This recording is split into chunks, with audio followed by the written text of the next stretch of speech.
Hello and welcome to a webinar hosted by myself, Kevin Boyle. I'm an Exactly What to Say certified guide, speaker, coach, and trainer. Today, we're going to talk about something that I think is really important and a different way to look at the Exactly What to Say framework. Now, if this is your first time interacting with this work, or this is the 50th time you've interacted with this work, just know that this is something that you need to work on constantly. And it's something that isn't easy to come by because you're now having a conversation with yourself. This isn't the sales conversation. This isn't a conversation with your spouse.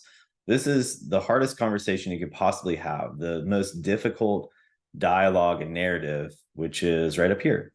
And we battle with this all of the time. And so the reason why I want to talk about this today is because this is something that I've discovered over the last year or so of my life and being fully immersed in the Exactly What to Say communication framework, that I started to use this communication on myself. The dialogue that I have with myself on a daily basis has improved drastically because I'm using the same methodology that we use in sales and external interactions and interoffice communication and conversations at home. Is all of a sudden, when the silence is there and I'm in the car or I'm at work or I have a moment to pause to myself, all of a sudden I'm being curious with myself. I'm asking questions. And so this made me think, well, how can we actually quantify this into a way to look at Exactly What to Say in Phil's work? And so what I've done is I've prepared a different perspective. And so today we're going to talk about exactly what to say to yourself. Exactly what to say to yourself. Now, remember, the basis of this communication framework that Phil has built is the idea is that we need to have better conversations and more conversations that are better and more productive and more effective lead to a better world. That's why I'm wearing this shirt that says change your words, change your world. Well, today we're going to talk about our own internal world. So we're going to talk about exactly what to say to yourself. And Phil has this wonderful quote that he said on a webinar not too long ago, that and it's something that I really sparked a little bit of pressure on me, because he was talking about a talk that I was going to do about this very topic.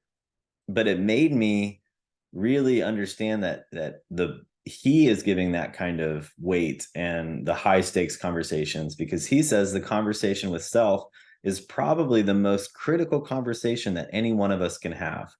Now, this is coming from somebody that's spoken on every continent, I think, and hundreds and hundreds and hundreds of talks, thousands and millions of people that he's spoken to. But he's saying that the conversation with the self is the most critical conversation that we can have. So that is even more reason to delve into this and dive deeper. So I want to go into the same framework that Phil created for the conversational excellence and influential conversations and magic words and phrases to be able to get into positions and conversations and outcomes that we want. I want to put that into self-talk. And so rather than just saying the same things for self-talk as you do for conversational excellence, I wanted to put a different spin on it with the same spirit and mentality of what was put in before, but just maybe putting a mirror on it. And one of the interesting things that happened while I was going through this and going through this exercise was that I realized that it doesn't really have any sort of negative connotation. It almost is, wherever there was any sort of challenge or contrast, it feels more of a positive forward momentum when you're using it for self-talk. And here's an example. I want to go through the first cornerstone. As opposed to saying the worst time to think about the thing you're going to say is in the moment you're saying it, which is the first cornerstone of conversational excellence. As I thought about what this first pillar of self-talk was, I thought, well, you know what? The best time to think about the way you feel about something is in the moment you're feeling it.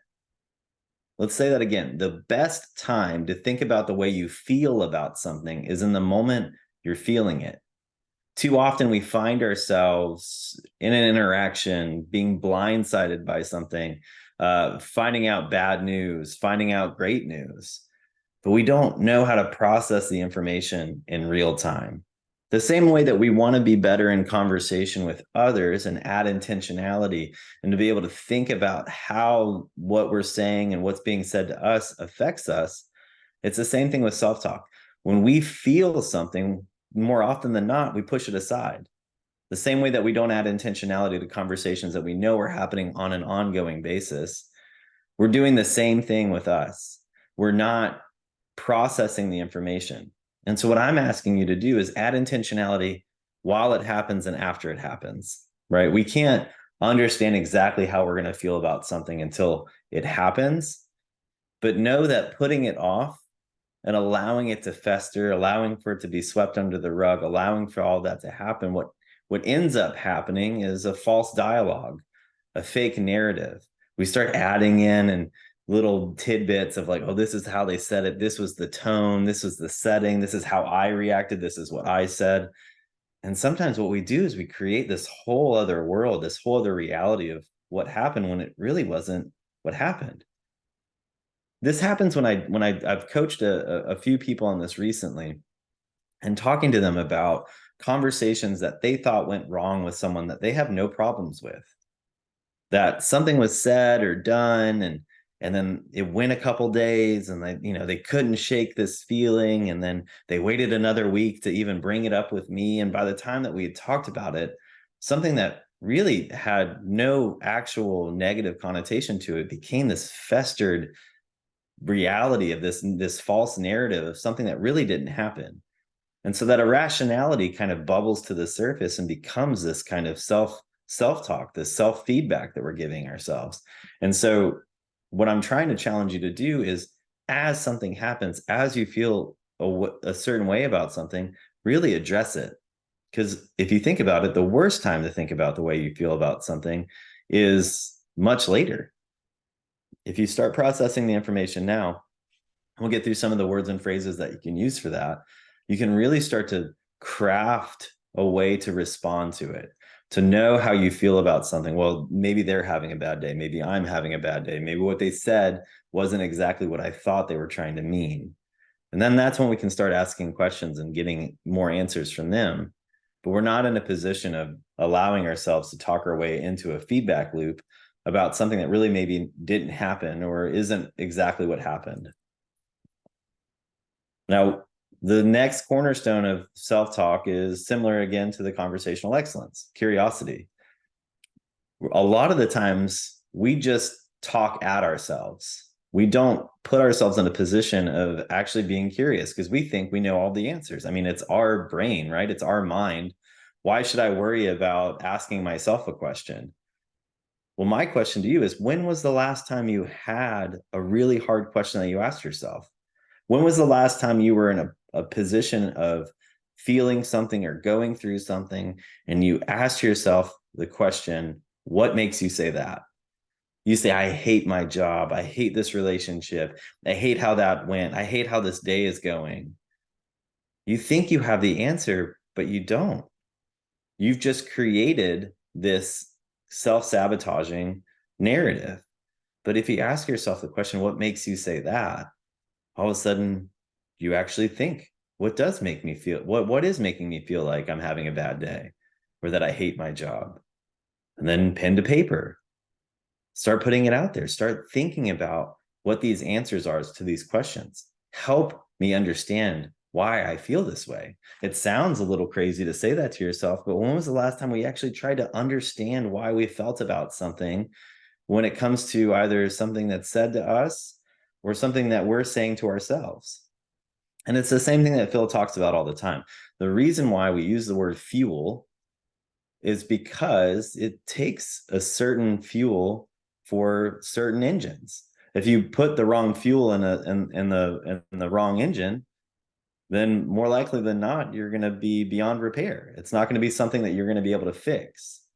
So curiosity is the exact octane, the exact fuel that is needed for us to be able to have effective self-talk. It's not leading the witness. It's not a talking at narrative. It's not a reinforcing of past feelings. It is the exact fuel, curiosity, which leads to the next situation, the next cornerstone. It's the same thing again, conversational excellence. The person who is asking the questions is in control of the conversation. So it's the same to be said. The person asking themselves questions controls their mindset. Sometimes we lose control over what we're thinking and feeling simply because we're not asking ourselves the right questions. And if we're not asking ourselves the right questions, we're not uncovering new truths. We're just going back into our bag of tricks of, well, this is how I feel when this person talks to me, or this is how I feel when I have this interaction, or this is how I feel when I feel disappointment. If we start asking ourselves questions, we can start to control our mindset. This is probably the most important cornerstone for me and what sparked my thought of being able to create this into some sort of teachable curriculum here. For a very long time in my life, I was jaded.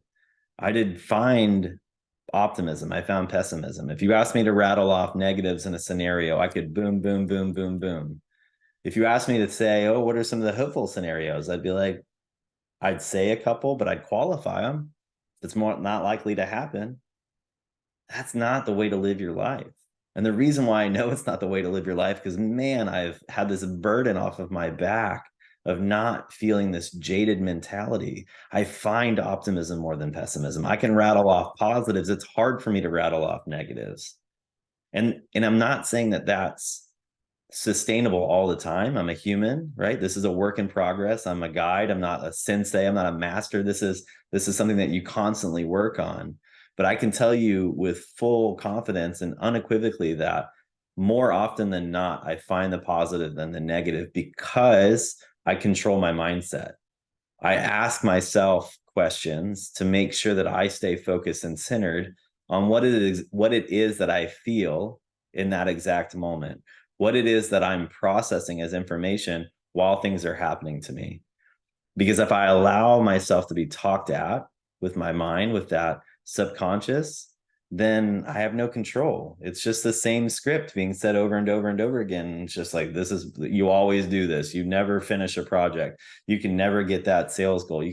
It's like, no. What if I gave myself a little bit more time to finish this project? What if no one's meeting their sales goals? Those are two questions that a lot of people probably aren't asking themselves, right? They just beat themselves up. And if you beat yourself up and you have that narrative in your head and those feedback loops, you have no control over your mindset. And no control over your mindset means no effective self-talk. And it's just simple questions. It doesn't have to be anything complicated. It could be as simple as, could it be possible that today is not the day for you? Right? I mean, it's okay to say that. Could it be possible that I'm just not going to win today? Right? Where can I find the good news? Where can I find the positives? Right? Today's the day that I'm going to need to find the positives. Could it be possible that I need more help on this project? Could it be possible that in order for me to meet sales goals, I need to add 6 months to that timeline? That mindset gets controlled, right? I have a 3-year-old and a 7-year-old, and my 3-year-old is terrifying. And sometimes I find myself going like, I'm not a good parent. I can't do this. I don't know what I'm doing. And it's like, could it be possible that it's just pretty impossible to parent a 3-year-old, especially a boy? And you ask yourself, it's like, you give yourself that grace, give yourself that space. And all of a sudden that mindset starts to focus and you give yourself a little bit of a buffer and a little bit more of that positive self-talk. Now, finally, this is something that is really important when it comes to kind of creating boundaries and creating a safe space for you mentally. We talk about in conversational excellence that people do things for their own reasons, not yours. Well, the same has to be true that you do things for your own reasons and not theirs.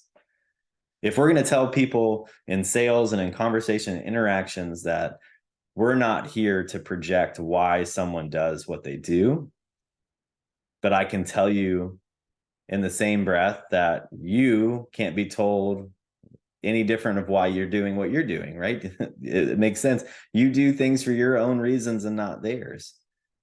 Give yourself that. Tell yourself that. Understand that that is such an important part of self-talk. It's like, you know what? This is for me. I'm doing this for me. It is so important that you recognize what those reasons are too and why those reasons are there. Ask yourself those questions, right?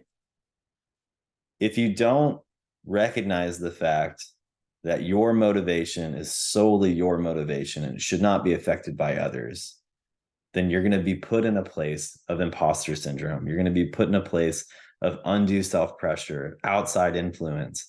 You have to say to yourself, I am doing this for myself. I'm doing this for my family. I'm doing this for my career. And it doesn't matter what other people say or do about that. Because at the end of the day, it's just you. It's you and your journey. So let's go through that again. We're going to review it at the end as well. The best time to think about the way you feel is in the moment you're feeling it. Curiosity is the fuel for great self-talk. You do things for your own reasons and not theirs. And the person asking themselves the questions controls the mindset. The next thing we want to do, the same thing we do in conversational excellence, is identify critical self-talk conversations. Now, when we talk about critical conversations in regular interactions, the original definition is situational moments that appear on repeat, where the competency you bring to those situations has a compounding effect on your overall success, right? We know when they happen, how often they happen, and how we show up has a direct impact on how we do then and in the future, in future interactions. So it's a similar thing here in self-talk conversations. We have ongoing, repeat mindsets on a daily basis that we have to know are coming. You know, one of the things I was talking about with a client the other day, we're talking about gossip in the workplace. And an example I share and that she talked about too is when people are made fun of growing up, when they have that experience of being picked on, when they see two people whisper, they immediately think it's about them, right? That's just a reality for people in that situation. And it happens for a lot of people. But that's a situational mindset. If you're in a workplace that has gossip, you know those things are going to happen. You know you're going to have that's going to have that effect on you. But if you know that those people aren't talking about you, or you don't care if those people are talking about you, here's an example of a critical self-talk conversation. And let's go through the definition and work through that example. The situational mindsets that appear on repeat when the attitude and focus you bring to these thoughts has a compounding effect on your ability to process information, right? These are conversations that you know how often they happen and when they happen. The mindset you have has a direct impact on your ability to know how you feel and what you're going to do moving forward with that information. So with that idea of the gossip and thinking that person is talking about you, or if they are talking about you, how that affects you, is know how do you talk to yourself about that? How are you processing that information? How are you saying to yourself, oh, that's what they do, it doesn't affect me, or I know they're not talking about me, this is just an optic, this is just a misconception, right? But what are you doing to say that to yourself? You need to be able to know how to have those conversations quickly, right? So you can add intentionality a little bit on the front end, but really what you're doing is talking about what your attitude and focus is after it's happened. So knowing that you need to be ready to be able to process that information. The next thing too is you want to identify common negative thoughts. And conversational excellence, we're talking about common objections, repeat objections. Well, let's talk about negative thoughts. What are we doing to identify negative thoughts that are happening? One thing that like Mark Manson from The Subtle Art of Not Giving a F talks about feedback loops. And I think that feedback loops and mental blocks that prevent you from finding optimism and hope while undermining your ability to process information, that's what makes up a negative thought. These are things that you know what they are. These are narratives that you tell yourself, that other people tell you that you're not good enough, or this is why you can't succeed here. This is why you're not meeting your goals. These are irrational, right? Or they're things that you need to work through to try to figure out why you feel the way you feel when these things come through. But they are the things that are keeping you from finding that progressive mindset, that optimism, to be able to rattle off the positives more than the negatives. And it also pulls the rug out from your ability to process information as they happen, because you're just giving yourself this negative self-sabotaging fuel again. So the feedback loops and mental blocks that prevent you from finding optimism and hope while undermining your ability to process information. You got to identify them, be ready for them, have the right mindset for them. If you know that you have a boss that doesn't give you the feedback and the praise that you want, and those create negative thoughts and negative self-talk, be ready for them. Be ready for that. You know what? They're never going to be able, they're not going to treat me that way. I'm not going to get what I want out of that. I know that I'm doing good work. I know that what I'm doing is going to be better. And the next boss that I have, the next person is going to recognize that. In conversational excellence, we talk about the later today, right? Raising your gaze a little bit and looking later in your day. Well, it's the same thing for future mindsets. We need to be able to prepare for later today mindsets, your future mindsets. It's a little bit of a harder thing to think about because you don't want to just assume how you're going to feel, but you also know how in past behaviors and past interactions what's happened and what's the information being processed. So you can prepare a little bit for this. And these are the situations and interactions you will encounter later in your day, week, month, where managing expectations and anticipating levels of success could help your ability to react and be present. We want to prepare for future mindsets because we want to be there in that optimistic self. We want to be there and be present. We want to be there. We just want to be there and be ready to react to things, be able to be prepared to know what the negative is, be prepared for what's going to happen on the positive. When we talk about anticipating levels of success and managing expectations, this is one of those mindsets. This is one of that work before the work. You know that you're going to have a conversation with a doctor later in the day that's going to give you news about you or someone in your family. What are you doing to prepare yourself for that?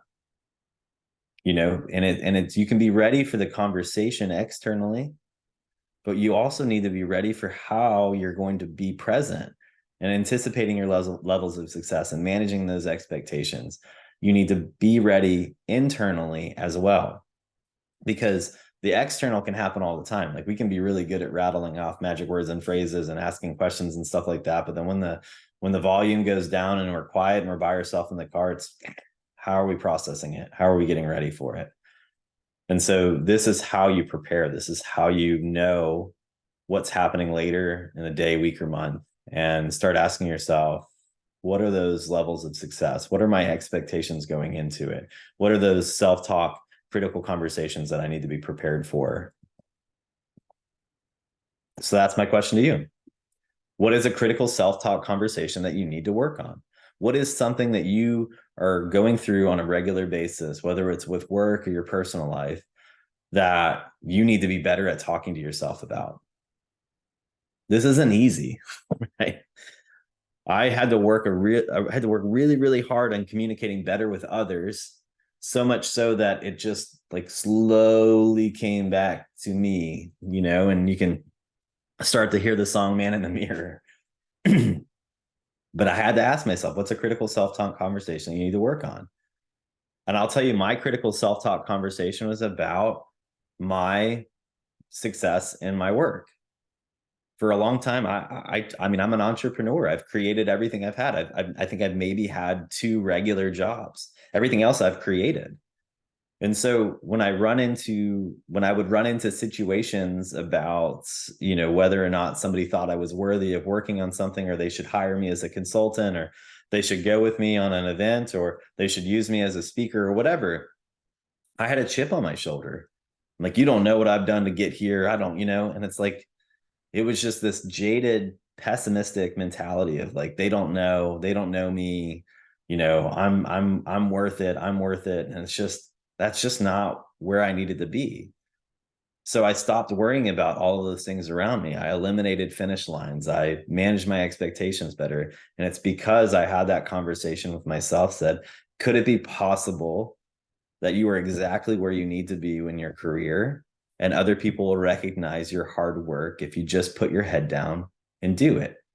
If you stop making excuses, if you stop picking this grass is greener mentality of getting here, getting there, getting here, getting there. If I could just get this, if I could just do that, if they did this, they did that, they did this. I just stopped all of that, got rid of all of that noise, and just focused on what am I doing to prepare myself to do the work before the work and to execute at a high level. That was my critical self-talk conversation that changed everything for me. So ask yourself, what is a critical self-talk conversation you need to work on? And then also the narrative, right? We're talking about that narrative, that bag of tricks that we have, that self-sabotaging, talking at, and then again, that false narrative. Let's dig in and create some context here. What is a situation in your past that continues to affect your ability to have positive and effective self-talk? This is going to help you to identify those critical self-talk conversations, but it's also going to just throw some light on something that maybe you don't call out enough. Whether it's a past relationship, your relationship with your parents, a past workplace, right? I know somebody that I respect dearly, and I hired this person to a position that they do a really, really good job at, but man, they came into that job with a ton of baggage about a previous employer. And it really hindered their ability to work at a level that they needed to be working at. It took a long time of coaching them to understand that it's not their fault. And they shouldn't be allowing this past experience, this past negative experience, to define and inform their future relationships. Let's say that again. You don't need to allow these past negative experiences to define and inform your future relationships. And those defining and those informing comes from your brain, your self-talk. Well, this boss can't actually mean what they're saying because my last boss didn't mean it. I can't believe this boss is actually being nice. I've never interacted, they don't know how to, it's just all those types of things. So identify that situation in your past that continues to affect your ability to have positive and effective self-talk. I'll tell you what mine is. I mean, when I was trying to build up my business and working this all pre-COVID and creating this business that I had, and then I would try to go after a traditional job, and they would just say my experience didn't line up, that my resume wasn't traditional, wasn't something that they would look at and say, okay, they did this job, this job, this job. They got promoted here, here, and here. It didn't matter that I had created companies. It didn't matter that I had experience that didn't make sense. But if you got into the deep of it, it would be something that would be very impressive. But it really hurt me. And it made me kind of me and us against them. But again, I recognize that as a situation. And that's what helped me to fuel more positive self-talk, because I could just call it out. And now it's not something I don't even think about anymore.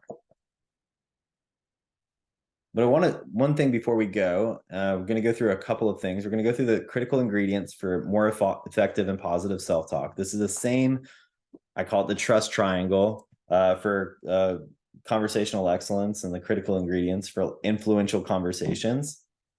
So we're going to do the same thing, but for self-talk. And we're going to start from the same place, curiosity. Again, curiosity is the fuel for great conversations. Curiosity is the fuel for great self-talk. This is a workflow. This is a mind flow that you work through as you have conversations with yourself and you need to process information. That curiosity that you start with is going to create self-discovery. Where are you in that moment? Again, going back to that first cornerstone, the best time to think about the way you feel about something is in the moment you're feeling it. So we're there. This is what we feel, right? We haven't processed it. It's raw, but this is where we're at. We want to create that certainty of exactly where we're at. That certainty, that self-discovery is going to move you into a focus. Okay, this is blocking everything else out, all my other interactions, all my other outside influence, my other conversations I'm having.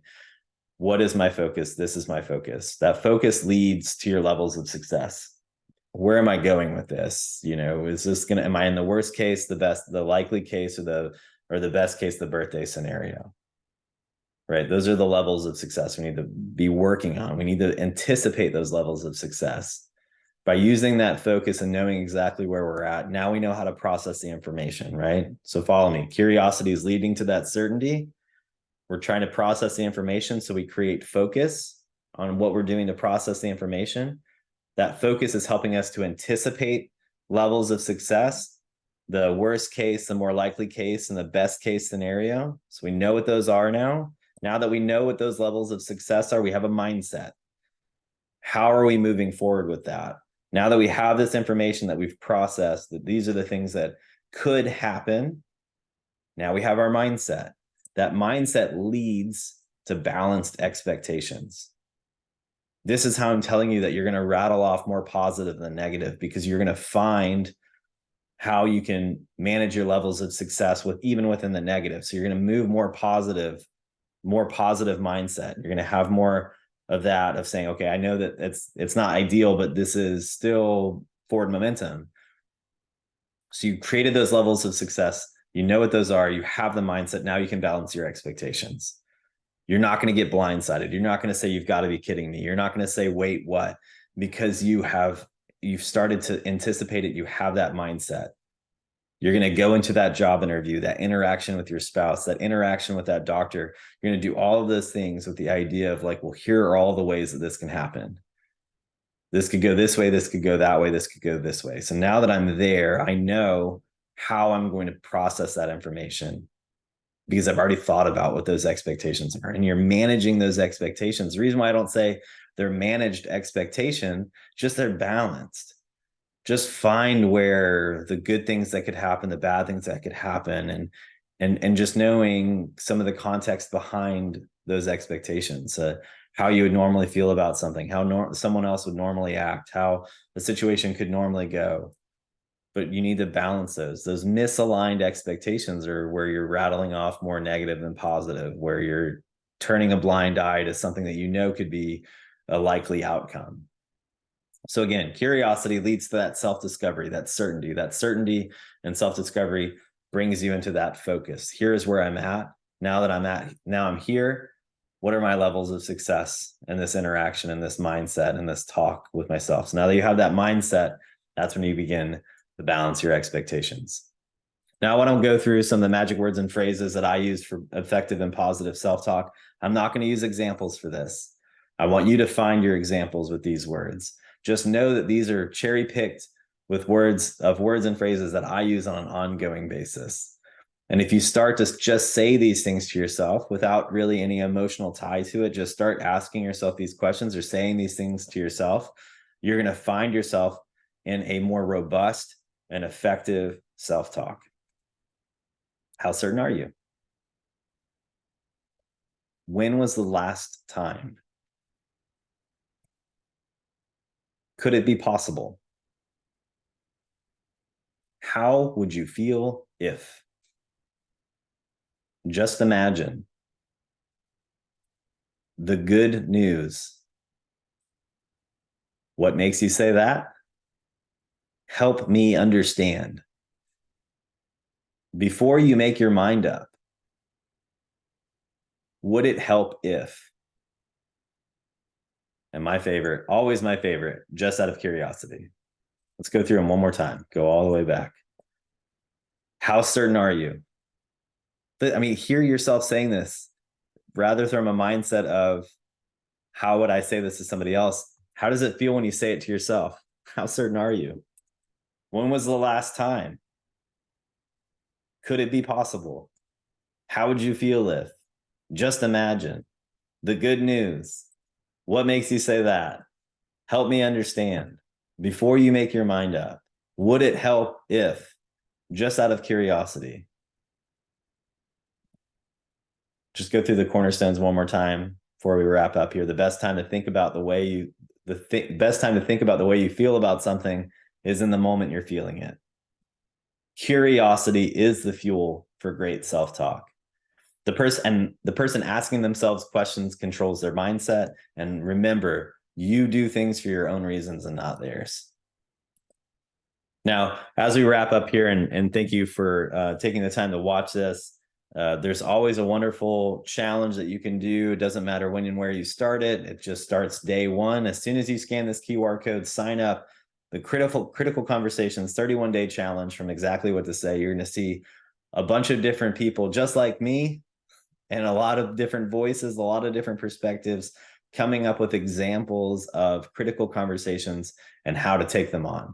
So scan this QR code, sign up for the 31-day challenge, browse exactlywhattosay.com and see all the wonderful resources and opportunities that you have to interact with this work. If this is, again, this is your first time, your 50th time in this work, I will tell you from personal and professional experience, it is a game changer, it is a life changer. It is something that if you take the time to work on this, it will have a huge impact on your life. But you have to allow the work to happen. You have to do the work before the work. You have to put the time in and use it. So you can't just say, well, I tried a couple of phrases and it didn't work. This is something that you commit to. And I promise that if you commit to it, it will make a giant and lasting impact on your life, personally, professionally, and now internally. So thank you very much for joining today. If you want to connect with me, this is my QR code. It'll go to a variety of links, but love to connect with you. And thanks very much for joining today. I'm Kevin Boyle, Exactly What to Say Certified Guide. I appreciate you very much. I hope you have a wonderful rest of your day. Thank you.